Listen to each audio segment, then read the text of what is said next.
जय हिंद साथियों, हमारे प्रैक्टिस की क्लास आज फिर मैं प्रैक्टिस करवा रहा हूं अपने साथियों को। तो बिल्कुल जिनके पास से पहुंच गई है वो ध्यान से देखते चलना। मैंने बोला था कि आपको इतना मैं जरूर गाइडेंस करूंगा कि आपको कुछ इंटरव्यू में सहयोग मिल सके, तो वैसा ही मेरा प्रयास है।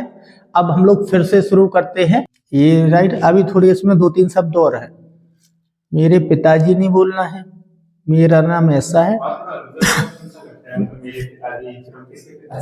नहीं नहीं नहीं नहीं, ये जैसे मेरा नाम ऐसा है, पिताश्री, ये बहुत सूटेबल शब्द है।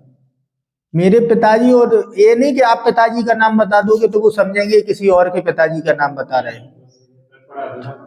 बिल्कुल नहीं लग रहा है अधूरा। देखो, मेरा नाम मोहित चतुर्वेदी, पिता श्री मोतीलाल, माता श्रीमती प्रेम देवी, और मैंने अपनी शुरुआती शिक्षा वृंदावन से की है, और उत्तर मध्यमा और पूर्व मध्यमा और शास्त्रीय आचार्य भी वृंदावन से की है। और बाकी मेरा 1 वर्ष का जो डिप्लोमा है वो कर्मकांड वो मैंने उज्जैन से किया है। सीधी एक लय पकड़ लो, लय में अपना 25 सेकंड में हो गया। उनको चाहिए यही, सेना वालों को यही चाहिए कि आप समय का सम्मान नहीं कर रहे हो। और बस ऐसे ये सारी चीजों में पता है क्या होता है कि ये आपका मैसेज जाएगा कि आपने बहुत अच्छे तरीके से तैयारी की है, वो आप बिल्कुल सीरियस हो।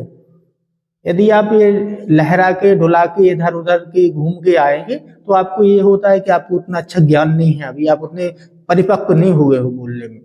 यदि 500-700 सैनिकों का प्रतिनिधित्व, तो आपने नेतृत्व क्षमता, बोलने की शैली, परिष्कृत शब्द, ये सारे दिखने चाहिए ना। और यही कमजोरियां, बस केवल सिलेक्शन ईमानदारी से, क्लास हो चाहे रिकॉर्डिंग हो रही है वो बात अलग है, ईमानदारी से यही है। आपके अंदर आपका सिलेक्शन केवल इस पर निर्भर करेगा कि आपके भाव क्या है, साहस दिख रहा है कि नहीं दिख रहा है, आप बिल्कुल रिदम से, मतलब धारा प्रवाह लय से बोल रहे हैं कि नहीं, कहीं जो को प्रश्न सुना रहे या मतलब जो कर रहे हैं तो उनसे आप अच्छी तरह सुन रहे हैं उनका प्रश्न, क्या आप उत्साह में या घबराहट में बीच में बोलने लगे, या उनका प्रश्न खत्म हो गया आप दे नहीं पा रहे हैं उत्तर। यही है सारा कुछ।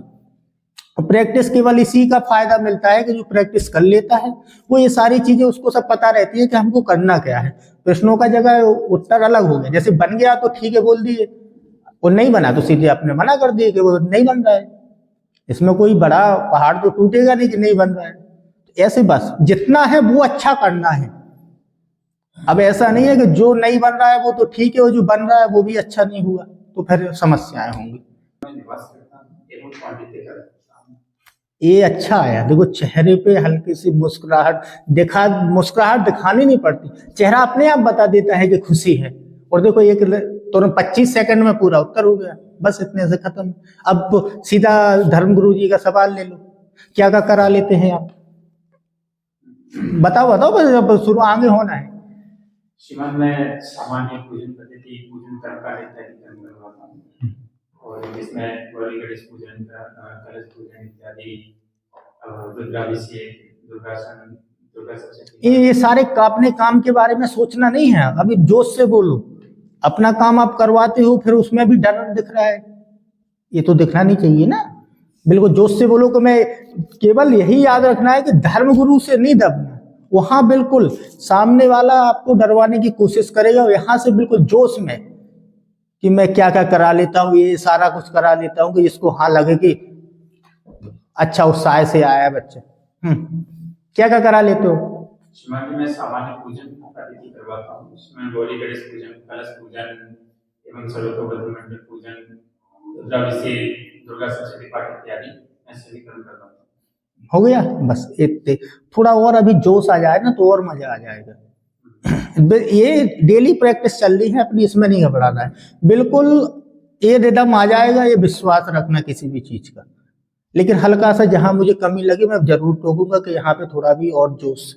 अब यहाँ पंडित जी के आपके धार्मिक कर्मकांड के प्रश्न शुरू हो चुके हैं, मान लो उनको करना है आपसे लगभग नॉर्मल औसत मान लो तो आपसे 8 से 12 प्रश्न हो जाएंगे, 10 हो जाएंगे, 13-14 भी निकल जाएंगे। जो प्रश्न लगे अच्छा बिल्कुल जोश के साथ, क्योंकि आपका इसको बोला जाता है कि वैकल्पिक चीज है आपके विषय। वैकल्पिक चीज बिल्कुल व्यक्ति की पूरी तैयार होनी चाहिए। हालांकि और अन्य प्रश्नों आपको आप बिल्कुल शालीनता से सोचते हुए जवाब दे सकते हैं। धीरे धीरे यदि बीच में कोई हमको जोड़ना है चीज, तो यदि आप स्लो उत्तर देंगे तो वो तुरंत ऐड कर सकते हैं। यदि जल्दी जल्दी में बोलेंगे तो ऐसा हो जाता है कि कोई मूल्यवान चीज है हमसे हट जाती है और हम उसमें जोड़ नहीं पाते। तो ये 4 लोगों को आपको बस देखना है, इनका आप कैसे उत्तर देंगे, जैसा आपसे व्यवहार किया जाए। इनका उत्तर बिल्कुल जोश के साथ देंगे, क्योंकि आपका ये होम सब्जेक्ट है, कर्मकांड संबंधी। आपको लगभग कम से कम तो 15 से यदि 27, 28 या 30 साल हो गई हो तो 10, 12, 15 साल का अनुभव तो है। तो अब इसमें ना तो डरने वाली बात कोई, ना घबराहट वाली, जितना है सारा कुछ आना चाहिए। ठीक है, अब आते हैं हम लोग सीधे मुद्दे पर। ये अंतरिक्ष कार्यक्रम क्या है हमारा? शिवानी, अंतरिक्ष कार्यक्रम इसरो के माध्यम से चलाए हुए जो भी कार्यक्रम हैं उन्हें अंतरिक्ष कार्यक्रम कहते हैं। इसरो के माध्यम से जो भी गतिविधियां की जाती हैं वह अंतरिक्ष कार्यक्रम में सम्मिलित होती हैं।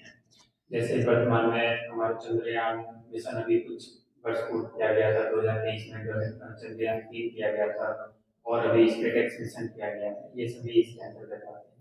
तो अंतरिक्ष मिशन के फायदे क्या है? क्यों सरकार इतना पैसा बर्बाद कर रही है, जबकि एक मिशन में कम से कम 5 से 6 करोड़, 500 से 600 करोड़ हो जाते हैं।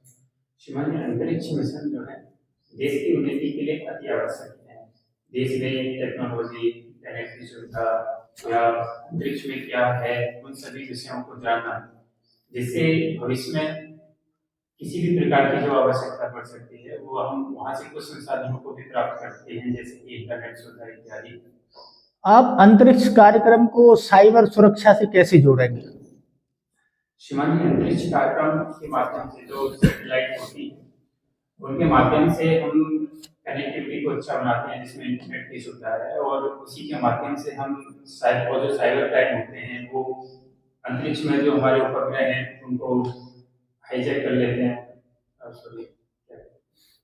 ऐसा नहीं, अंतरिक्ष कार्यक्रम भारत सरकार के इसरो संस्थान द्वारा चलाए जा रहे तकनीकी क्षेत्र में एक विशेष कार्यक्रम।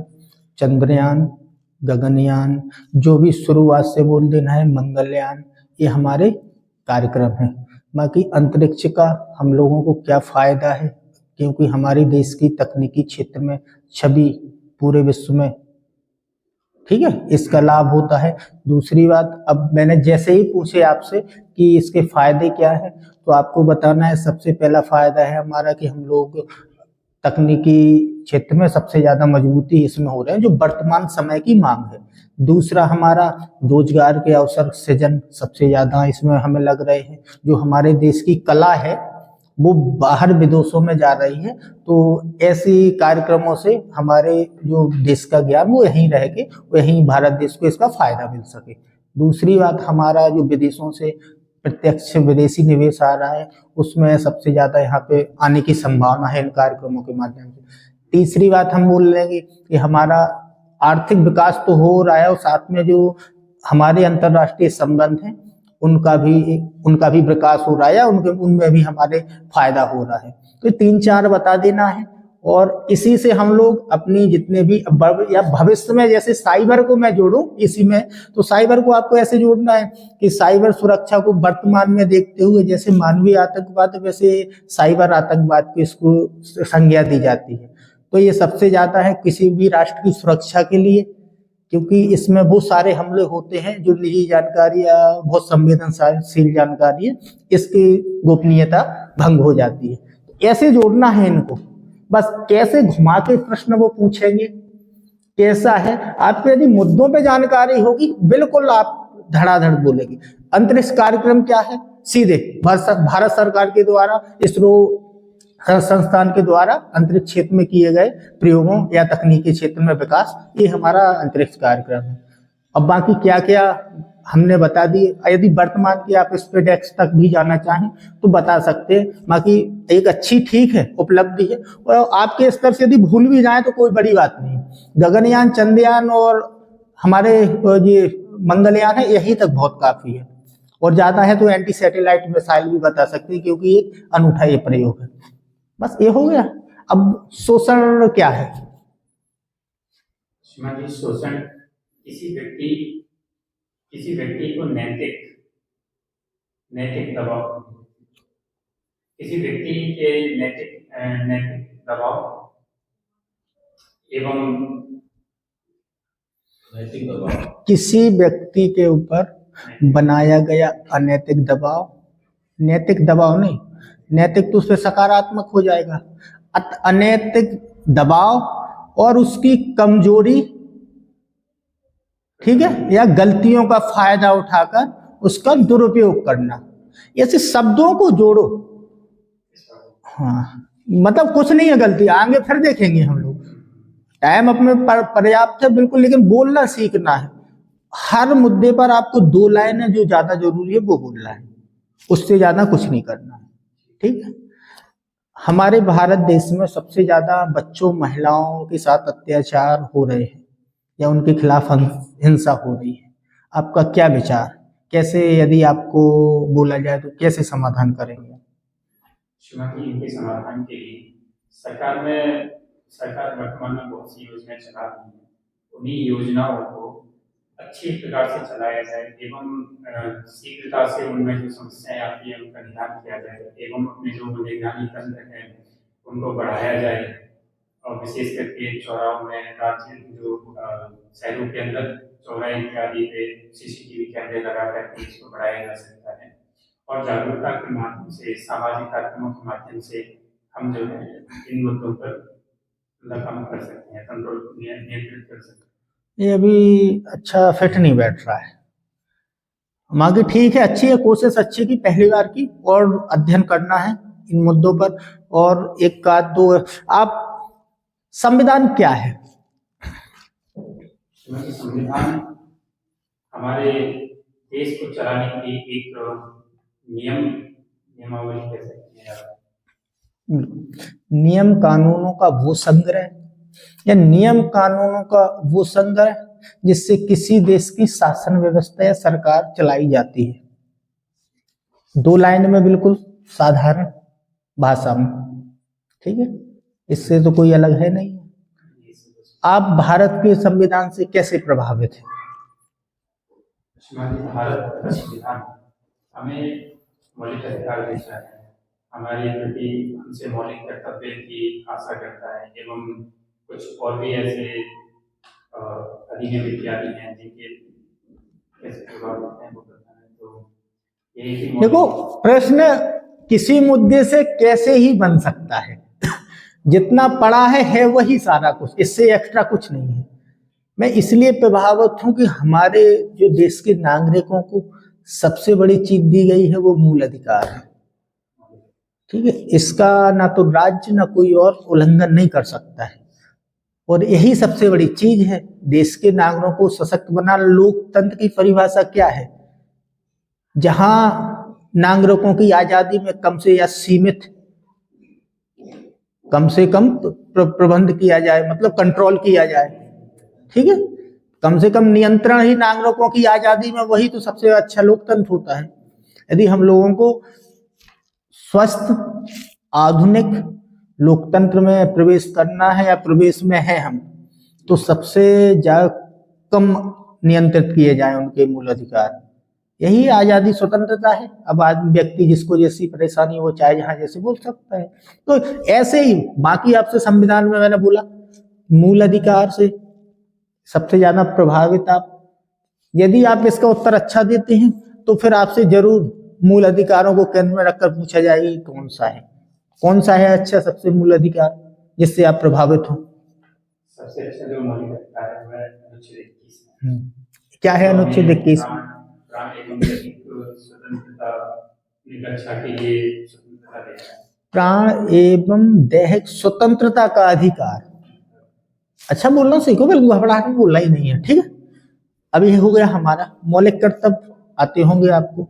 मौलिक कर्तव्य धोखे से शायद पूछ लिया जाए तो 2 3 4 बताना है आपको, वहां से वो बंद कर देंगे, या पूछेंगे नहीं, आपको केवल उसको केंद्र में रखकर सभी का जवाब प्रस्तुत करना है।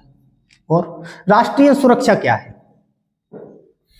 राष्ट्रीय सुरक्षा राष्ट्र की सुरक्षा के अंतर्गत आता है, जिसमें जो किसी भी प्रकार की गलत गतिविधियां होती हैं, जैसे कि आतंकवाद, उग्रवाद इत्यादि, जिनके माध्यम से देश के सम्मान को या देश के निधि को किसी भी प्रकार से क्षति की जाती है, उनसे बचाना देश को, वही राष्ट्रीय सुरक्षा। हमारी आंतरिक अशांति को भंग करना, ठीक है, ये राष्ट्रीय सुरक्षा के अंतर्गत आता है। यदि अशांत वो हमारी शांति भंग हुई तो समझ लो हमारी सुरक्षा खतरे में है। अब कहाँ इतना लंबा एक्सप्लेन करने लगे और कहाँ 4 शब्दों में हो गया हमारा काम। बिल्कुल टेंशन नहीं लेना। मैं अभी मुझे पता है कि थोड़ा समस्याएं हो रही हैं परिभाषा से ऐड करने में, ठीक है, बाकी और कुछ नहीं। चलो, धार जो जिले में भोजशाला मस्जिद विवाद है, ये क्या है? श्रीमान जी, धार में जो है मस्जिद का विवाद है, ये 11वीं सदी से चला रहा विवाद है, और इसमें जो है राजा, शुरुआत करनी है। जो भोजशाला विवाद है वो राजा 11वीं सदी में राजा भोज द्वारा बनवाया गया मंदिर था या शिक्षण केंद्र था। उसके बाद मध्यकालीन शासकों ने उसका तोड़कर या उसको वो पहुंचाकर, नुकसान पहुंचाकर वहां मस्जिदों का निर्माण करवाया। वर्तमान में वहां विवाद क्या है, ये सीधे बोल देना है, बाग देवी मंदिर, जिनको सरस्वती जी बोलते हैं, ठीक है, वहां शुक्रवार को नमाज अदा की जाती थी और बसंत पंचमी या मंगलवार को पूजा की भी परमिशन थी। अयोध्या विवाद जैसे ही आया तो इस विवाद ने भी तूल पकड़ लिया। अभी न्यायालय में विचाराधीन है, क्या कैसा है सब यही है, हमको और माँ की कोई हस्तक्षेप करना नहीं। देखो, वो अपनी सलाह मनवाने की आपसे एक जबरदस्ती कोशिश करेंगे किसी भी मुद्दे पर, उनके अनुसार आपको अपना जवाब पेश नहीं करना है, बिल्कुल याद रखना, बिल्कुल ध्यान से, इसमें कोई समस्या नहीं है। आप कौन सा अपना तरीका या कौन सा अपना सीख के आए हैं वो याद रखना है, ठीक है।